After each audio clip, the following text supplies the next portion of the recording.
اعوذ باللہ من الشیطان الرجیم بسم اللہ الرحمن الرحیم۔ سورہ شورا آیات نمبر 21 تا 29 میں مشرکین کو انتباہ کہ اللہ کے دین کے سوا کسی اور کا دین قابل قبول نہیں ہوگا۔ اس دعوت حق میں رسول اللہ صلی اللہ علیہ وآلہ وسلم کا اپنا کوئی ذاتی مفاد نہیں ہے۔ مشرکین کے اس خیال کی تردید کہ یہ قرآن رسول اللہ صلی اللہ علیہ وآلہ وسلم کا اپنا بنایا ہوا کلام ہے۔ اللہ ہر شخص کو ایک حکمت کے تحت رزق عطا کرتا ہے۔ زمین و آسمان میں اللہ کی قدرت کی نشانیاں۔ اعوذ باللہ من الشیطان الرجیم۔ ام لهم شرکاء شرعوا لهم من الدین ما لم یأذن به اللہ۔ کیا ان مشرکین کے لیے ایسے خود ساختہ معبود بھی ہیں جنہوں نے ان کے لیے دین کا ایسا طریقہ مقرر کر دیا ہے جس کی اللہ نے اجازت نہ دی ہو؟ ولولا کلمۃ الفصل لقضی بینہم وان الظالمین لهم عذاب علیم۔ اور حقیقت یہ ہے اگر فیصلے کے لیے پہلے سے ایک طے شدہ وقت مقرر نہ ہوتا تو اب تک ان کا فیصلہ ہو چکا ہوتا۔ ان ظالموں کے لیے یقیناً بڑا دردناک عذاب ہے۔ ترى الظالمین مشفقین مما کسبوا وهو واقع بهم۔ اے پیغمبر صلی اللہ علیہ وآلہ وسلم، آپ اس دن ان نافرمانوں کو دیکھیں گے کہ اپنے کیے ہوئے اعمال کی وجہ سے ڈر رہے ہوں گے، لیکن وہ عذاب تو بہرحال انہیں مل کر رہے گا۔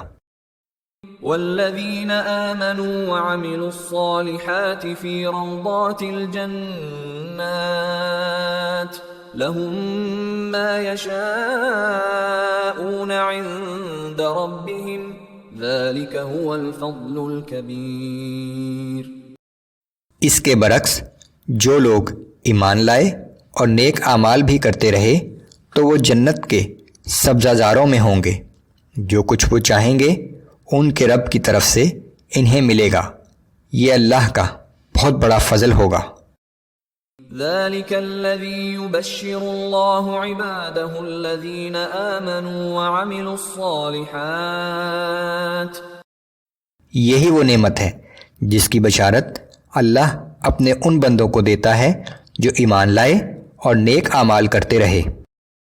قل لا اسألكم عليه اجرا الا المودة في القربى۔ اے پیغمبر صلی اللہ علیہ وآلہ وسلم، آپ ان سے کہہ دیجئے کہ میں اس تبلیغ پر تم سے کوئی اجر نہیں مانگتا، لیکن تم قرابت داری کا لحاظ ضرور کرو۔ ومن يقترف حسنة نزد له فيها حسنا ان اللہ غفور شکور۔ اور جو شخص کوئی نیکی کرے گا ہم اس کے لیے اس کا ثواب بڑھا دیں گے، بلا شبہ اللہ بہت مغفرت کرنے والا اور بڑا قدردان ہے۔ ام یقولون افترى على اللہ کذبا فإن یشأ اللہ یختم على قلبک۔ کیا یہ لوگ کہتے ہیں کہ اس پیغمبر نے اللہ پر جھوٹ باندھ رکھا ہے؟ اگر اللہ چاہے تو آپ کے دل پر مہر لگا دے۔ وَيَمْحُ اللَّهُ الْبَاطِلَ وَيُحِقُّ الْحَقَّ بِكَلِمَاتِهِ إِنَّهُ عَلِيمٌ بِذَاتِ الصُّدُورِ۔ اور اللہ تو اپنے کلمات سے باطل کو مٹاتا ہے اور حق کو حق ثابت کرتا ہے، بے شک وہ تو سینے میں چھپی ہوئی باتوں تک کو جانتا ہے۔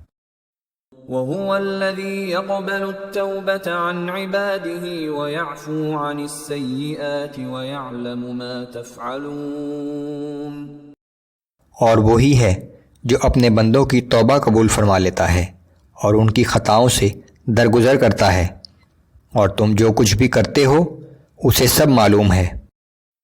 وَيَسْتَجِيبُ الَّذِينَ آمَنُوا وَعَمِلُوا الصَّالِحَاتِ وَيَزِيدُهُم فضله والكافرون لهم عذاب شدید۔ اور جو لوگ ایمان لائے اور نیک اعمال کیے ان کی عبادت اور دعائیں قبول فرماتا ہے اور ان کو اپنے فضل سے اور زیادہ بڑھا دیتا ہے، اور کافروں کے لیے سخت عذاب ہے۔ وَلَوْ بَسَطَ اللَّهُ الرِّزْقَ لِعِبَادِهِ لَبَغَوْا فِي الْأَرْضِ وَلَكِن يُنَزِّلُ بِقَدَرٍ مَّا يَشَاءُ۔ اور اگر اللہ اپنے سب بندوں کا رزق فراخ کر دیتا تو وہ ضرور زمین میں سرکشی کرنے لگتے، مگر وہ اپنی حکمت و مصلحت کے تحت ہر ایک کے لیے مناسب اندازے سے جتنی روزی چاہتا ہے اتارتا ہے۔